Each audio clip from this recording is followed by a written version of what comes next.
Olá, amados, graça e paz, mais um dia na presença do nosso Senhor Jesus Cristo. Louvado seja o teu nome, o Pai Todo-Poderoso, o Espírito Santo, aquele que nos orienta a seguir em retidão. Em Tiago, capítulo 1, versículo 27, diz assim: a religião que Deus, o nosso Pai, aceita como sincera e imaculada. Cuidar dos órfãos e das viúvas em suas dificuldades.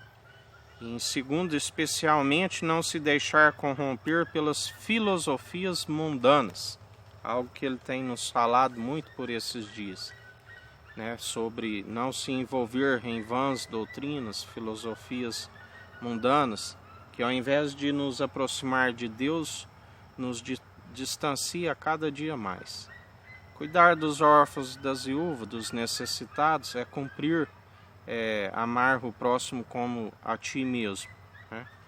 E não envolver em filosofias mundanas implica em amar somente o Senhor teu Deus de todo o teu coração, de todo o teu entendimento, de todas as tuas posses. Em Salmo 106, no versículo 3, diz assim: felizes os que observam o direito e praticam a justiça em todo o tempo. Em Salmos 15, 2 diz: aquele que é íntegro em sua conduta e pratica a justiça, que de coração fala a verdade. Provérbios 29, 18 diz: um povo que não aceita a revelação do Senhor é uma nação sem ordem. Quem obedece à palavra de Deus é feliz. Em Gálatas 3, 11 diz: é portanto evidente que diante de Deus ninguém é capaz de ser justificado pela lei, pois o justo viverá pela fé. A Bíblia diz que nós não devemos nos comparar com ninguém, né? Cada um analise as suas próprias atitudes, né? Agora, quando nós pregamos a palavra, né? Quando nós citamos os heróis da fé, é diferente, né? Porque nós estamos utilizando dos seus testemunhos. Paulo é um exemplo, né, de que ele soube que ele não foi justificado pela lei como nenhum homem pode ser, a não ser através de Jesus Cristo.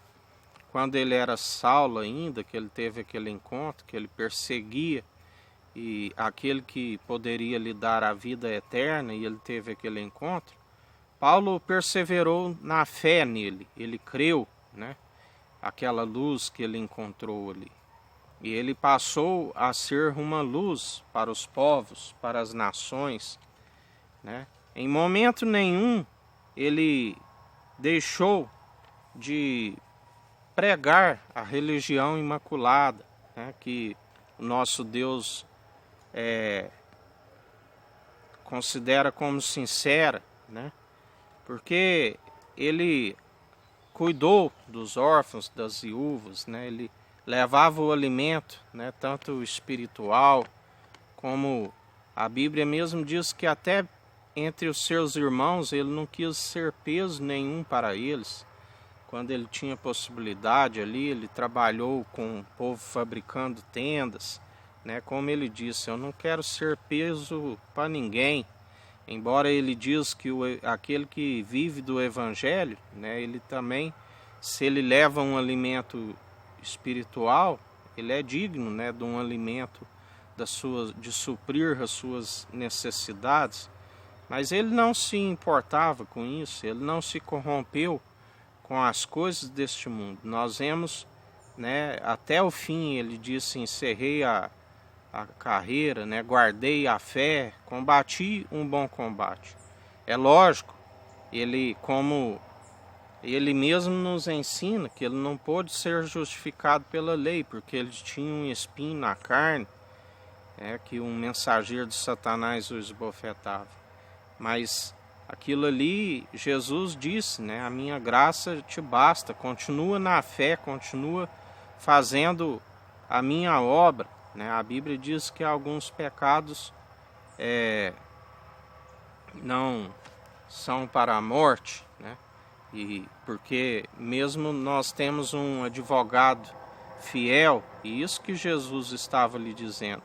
Paulo também como todos nós somos sujeitos a um erro, né, a errar, ele também gloriou-se, né, em si mesmo. Ele pediu perdão aos irmãos pelas revelações que ele teve, né, e se ele gloriou em contar aquilo, mas ele se corrigia, né, sempre diante de Jesus.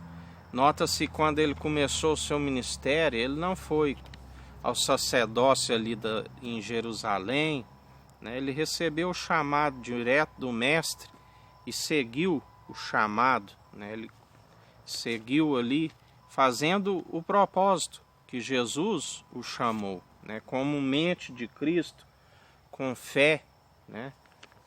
Como já disse os irmãos, nós temos, para sermos participantes do corpo de Cristo, né, a fé, ela tem que operar do início ao fim. E nós não podemos nos corromper, né, as filosofias mundanas, desviar. Nós vemos Paulo pregando o evangelho a todo tempo, o assunto dele era Jesus Cristo, né, pregando o evangelho, expulsando demônios, né, libertando os cativos, através do Evangelho, né, abrindo as igrejas, exortando os irmãos para andar em sinceridade, em retidão, em integridade, desviando do mal, né. Paulo teve a ousadia até de dizer, né, se vós ainda não conheceis a Cristo, né, sigam assim como eu tenho seguido, assim como um dia eu fui perseguidor da igreja, assim como eu fui o pior dentre os pecadores, mas hoje alcancei graça e sabedoria, né, para vos falar daquele que me chamou, daquele que eu tive um encontro e daquele que fala do Pai, né, daquele que todo aquele que, assim como eu tive um encontro com ele, ou tiver esse encontro, né, encontrará a vida, e a vida é eterna, encontrará sabedoria, né, para que seja luz aonde pisar a planta dos pés, porque ele era um homem cheio do Espírito Santo, né, um homem que não se corrompia com as vãs filosofias e nem se envolvia com as corrupções deste mundo. Assim nós devemos proceder, né, como enxertados na videira verdadeira, que é Jesus, produzindo bons frutos, né? E aquele que produz bons frutos, né, jamais produz por si mesmo, somente através de Jesus Cristo. E não basta simplesmente estar enxertado, tem que continuar a produzir os bons frutos. Porque aquele que volta, né, na corrupção, aquele que desvia do caminho, ele arranca, né? Então, amados, em mais um dia, né, que como esses dias ele nos falou do plantio, da seleção das sementes, né, aquele que já plantou, né, uma semente, tem o conhecimento do que é o reino dos céus, né, ele não pode mudar, né, o curso da colheita. Aquilo que plantou já está determinado, né? É isso que Jesus está nos dizendo hoje, né? Porque existe tempo para tudo, existe tempo de plantar, né, e tempo de colher.